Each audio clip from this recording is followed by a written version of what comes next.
Should protagonists shut up? Forspoken reviews are out, and to no one's surprise, it is looking pretty bleak. But beyond just review scores, there's conversation about writing in video games that has come to light in the past few months, and that's banter. Banter, James. Forspoken came out, and every single review touches on this key attribute of the game, and that is protagonist talks too damn much.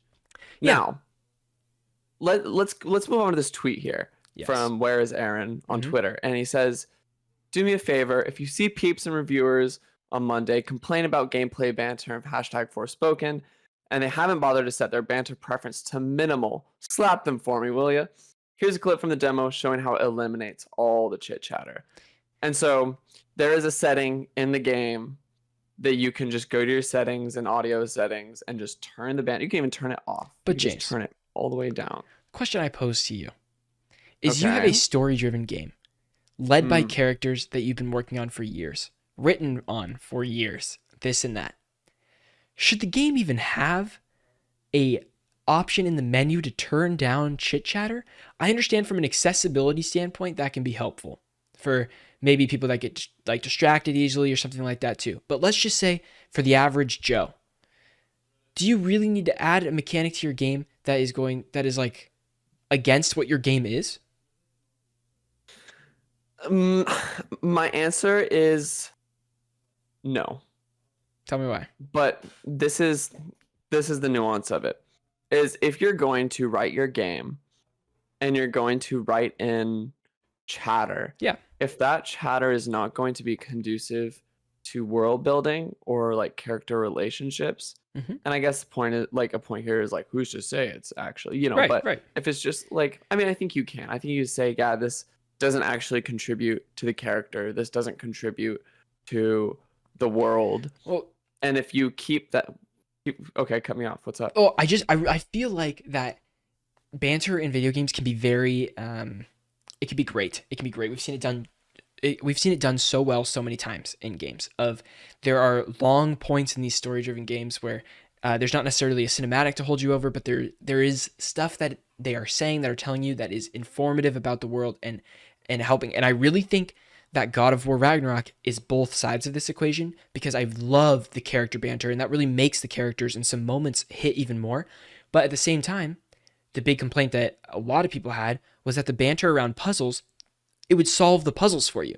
Then it takes away what you want to achieve in the game, which is annoying. And I would like to turn that off, let's say. But like, that shouldn't be a problem. It shouldn't be a problem. Like, you should just fall in love with these characters and be able to listen to them talk for so long without wanting to like turn them off. Like, I don't want to turn off Mimir telling me things. Right. I just don't want him to tell me the puzzle. Where in this game, it seems like instead of, it's not additive at all, the chatter. It takes away from the experience in a lot of ways, whether that be not just like, I think it's bad writing. It comes down to bad writing and bad implementation. That's exactly what I'm trying to say, is like, because it's bad writing and it's not conducive to world building or character development, I think it should be able to be cut off or turned off in a similar fashion to the God of War conversation, just in regards to the puzzle solving aspect of like, I just don't want Atreus or Mimir to give me puzzle hints. And that's it. Right. Exactly. I think another one that had this conversation pop up recently was High on Life, which is, I mean, that whole game is built around banter. That's it. The game is built around banter. And people thought it was annoying at a certain point. I'm like, well, if you think it's annoying, like, don't play it. But because this is the core of the game. If there was no banter in the game, it would simply just not work. Like, it's not what it was trying to be. Right. The gimmick doesn't work. So, like, I feel like those are three cases that are very different, where, like, High on Life built on banter. God of War Ragnarok, the banter enhances the game. Forspoken, the banter detracts from the game. And there are so many, and this is also, I want to say this too. You know what I'm thinking of? Tell me. I'm thinking of Horizon right now. Not a lot of banter in that game. Not a lot of banter, but there is some. Yeah, you're mostly solo in that game. You're mostly that's true. You are mostly solo, but Aloy does talk to herself. She does. A little bit. There was that, right when Forbidden West dropped, there was a bug in the game where every time you pick something up, she would say the same voice line, something like that. And Mhm. they patched it day one, so like not really the reviewers had to deal with it. But I thought that was very funny. But I think thankfully in Horizon, because you don't have a companion following you with the entire game, there's less like times for that to get really annoying. It is additive when she's at like a town and she can talk to people, because that's kind of cool. I feel like that's great. It was never too much where I was like, dude, Aloy, like stop talking, like I don't want to hear it, which is great. Right. So it's a game by game thing.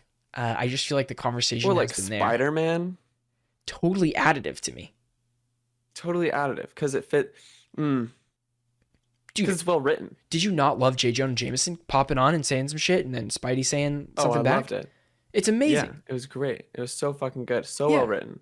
But you're right. Spider-Man's in another weird spot where his character though does talk to himself, and so you have a He's game solo. where he's solo and talking to himself, but it works. It's funny. It's well written.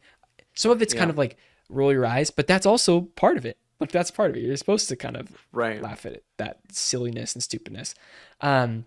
So there's been a lot of clips around going with Forspoken, and I don't think all of it is bad. I think there are a lot of clips that they have shown. I also don't think all of it's bad. I've been liking I seeing. think the cutscene ones Yeah, are not bad. yeah. There was someone that showed a cutscene, and it was like the main character in Forspoken, I forget her name, saying like, "Oh, I can't believe I did that. I just did that." And then Mhm. it was like funny, and someone put like, funny, bad, or good on each line she said. And it was like funny, funny, good, and then overstays its welcome, really overstays its welcome, not funny. And people just take that last line and say that it's like generalize the whole thing that it's not funny instead of what else would you write there? I think it's silly. It probably matches the character. That's probably what I would write for the character. But yeah, that the dialogue overstays welcome. And if it does that in the chatter, that's even worse. That is even worse. And this is not at Yeah. all to slight the Forspoken actress, because I I mean, actually think she nails like most, if not all, of the lines I've heard. absolutely. And I she's think in, it's just bad writing. yeah, she's in a AAA video game, and it's about the implementation of like her dialogue in the game, which is, Right. yeah, it's not a slight on her. Right. So very interesting. Let us know in the comments if you have any games that you either love the banter, if it's an additive in the game, or if it completely detracts from the game. Give us a couple examples. I'd be interested to hear more, because like I don't have a lot coming to mind immediately. Every game has like sort of banter, I guess. Cal Kestis kind of does in Fallen Order Absolutely. because he talks to BD1 Mhm. but BD1 is incoherent. He just beeps But back. Cal understands him. He just beeps back. Speaking of, So I just built my BD1 Lego set, and I'm in love with fuck it. yeah. So cool. It's so sick. So cool. Infamous also had a little bit of that too. Has Mhm. a lot of that. Ghost of Tsushima has like none of that. There's no banter in Ghost of Tsushima. It's a very quiet Nice. and peaceful game when you go around the world. It's super interesting. Even though you're What about solo. Death Stranding?